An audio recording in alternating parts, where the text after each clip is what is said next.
Hey guys, welcome to the channel. Today we are going to be uncovering the secrets of blending using Copic markers, and I'm going to be sharing my insight on blending after 10 years of experience using them. Stick around till the end because we are going to be making a final piece using all the skill displayed throughout the video.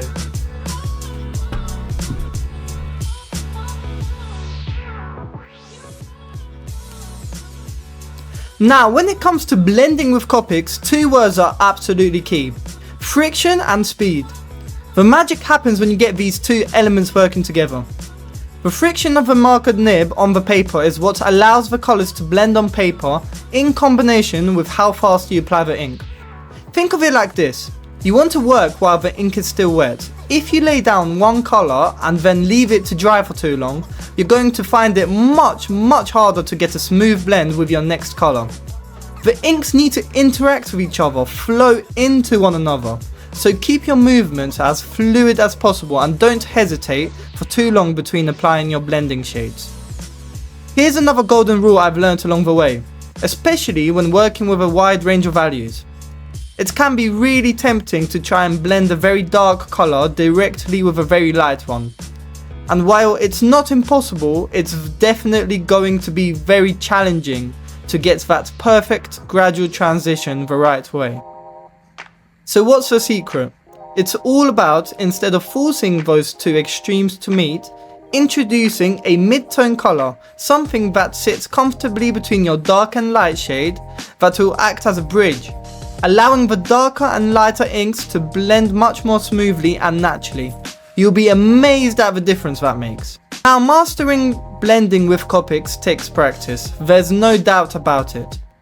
But by focusing on the right amount of friction, controlling your application speed, working with wet inks, and using those essential midtones, you'll be well on your way to creating those stunning, hyper-realistic artworks we all love.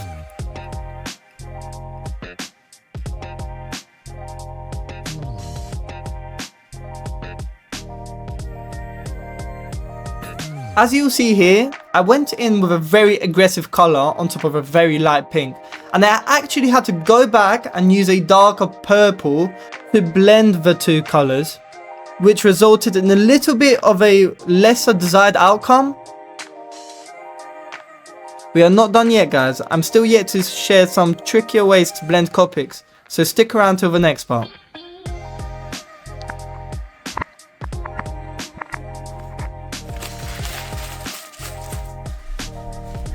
We are back. Oh, that was a horrible shot.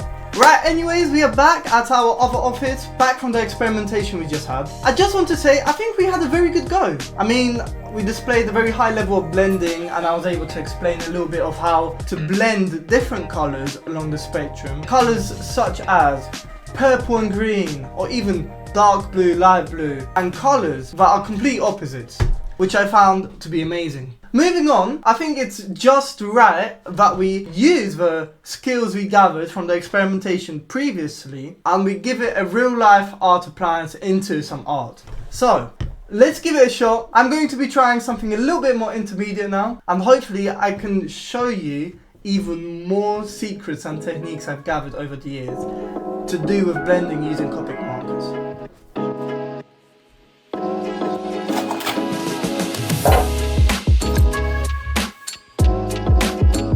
Alright, so you've gotten the basics of friction, speed, and using those midtones down. Now let's step it up a notch and look at some more difficult applications where these principles become even more crucial. We're going to start with rendering a three-dimensional shape, just like this sphere you see me beginning with here. Now, one of the absolute cornerstones of my blending technique, especially as things get more complex, is this. I always start with my lightest colour first.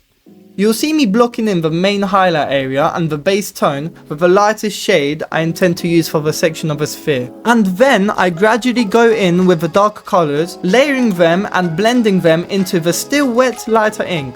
Why this way? With Copic markers, you can almost always go over a lighter colour with a darker one to deepen the tone or smooth a transition. But, and this is a biggie, it's incredibly difficult, I would even say practically impossible, to truly undo or significantly lighten a Copic color once it's down, especially the harder tones. If you go too dark too soon, you lost that bright highlight or that soft transitional area. So the golden rule is, start light and progressively build up to your darks. This gives you maximum control and preserves those all important lighter areas. By layering carefully, light to dark, we can build up that form and create a really smooth, convincing three-dimensional look for the sphere. It's all about that controlled progression. Now let's take this light to dark principle and apply it to something that requires even more precision, creating the illusion of water like these drops. We're following the exact same core process. Lightest colors go down first to map out our highlights and the body of a drop. But here's where the intermediate skill really comes into play.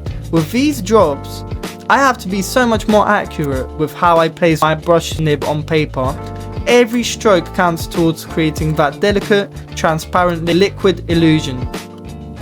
The shape of your highlights, the subtle shifts in tone within the drop, it all comes down to precise marker placement. So it takes a steady hand and a good understanding of how much ink is flowing through your nib, and sometimes working quickly to define an edge before the ink bleeds too far. You're really finessing the ink here. But whether it's a sphere or a delicate water drop, that consistent approach of starting light, building your values carefully, and mastering your nib control for precision will elevate your Copic work significantly. It takes patience, but the results are worth it. Now we are nearing the end, and we are going to be applying all the skills I have put into the video to make my favorite character of all time, Gogeta from Dragon Ball. So stick around, that's coming up next.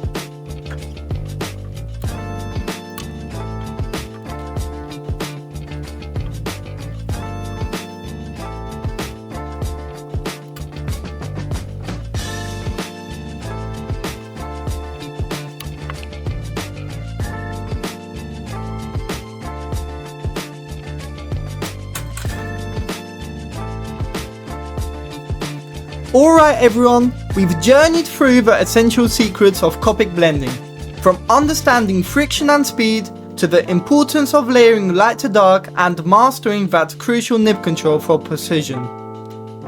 We've experimented, we've practiced, and now it's time to bring all those accumulated skills together and create a true masterpiece. For this, I'll be drawing the incredibly powerful Gogeta from Dragon Ball, and we're going to make him absolutely radiate energy using everything we've learned. As with any detailed piece, I'm starting with my initial sketch, mapping out Gogeta's dynamic pose and the flow of energy around him. Once I'm happy with the foundation pencil lines, it's time for the Copic multi-liner. This step is crucial for creating those clean, crisp outlines that will define the character and contain our colours. It provides that professional sharp edge and ensures our Copic inks won't bleed out unexpectedly when we start layering down those vibrant hues. Take your time here. Clean line art makes a world of a difference. With the line art locked in, the real fun begins. Bringing Gogeta to life with colour, starting with that iconic crackling aura.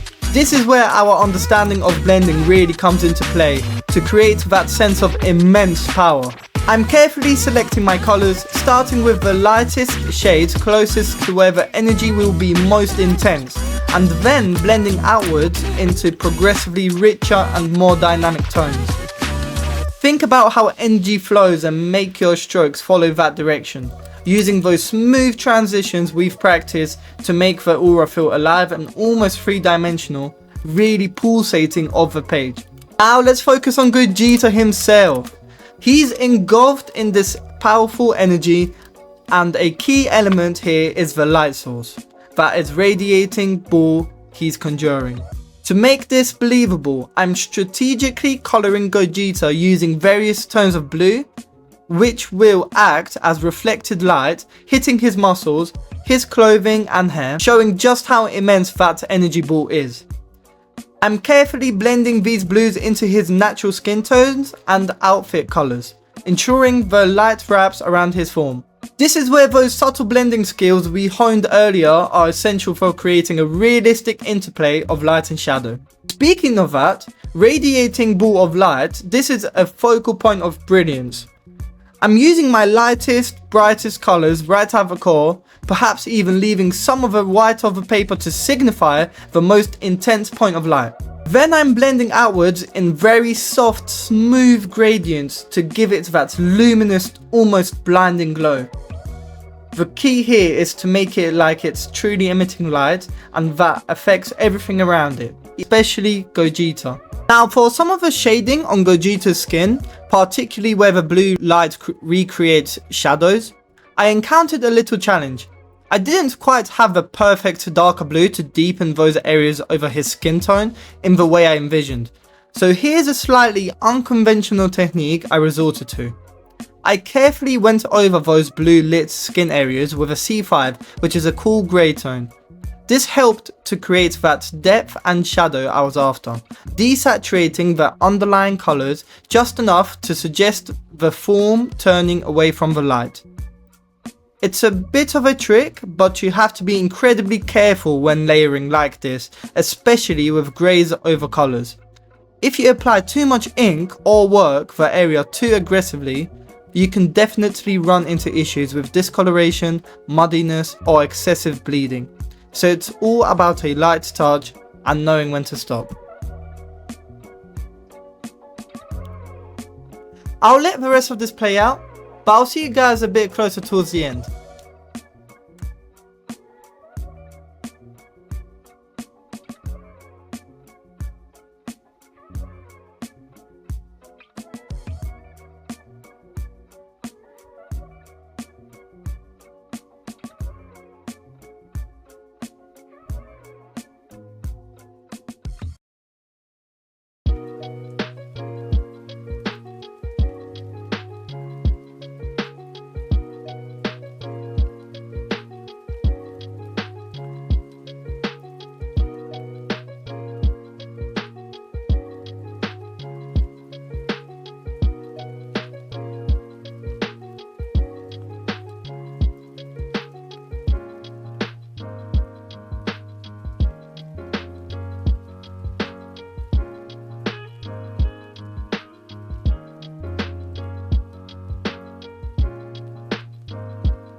With Gogeta and his aura blazing with energy, it's time to make him truly command the scene, and for that we need contrast.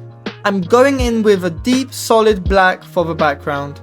This is a bold choice, but watch how it instantly makes that vibrant aura, and the blues on Gogeta absolutely pop.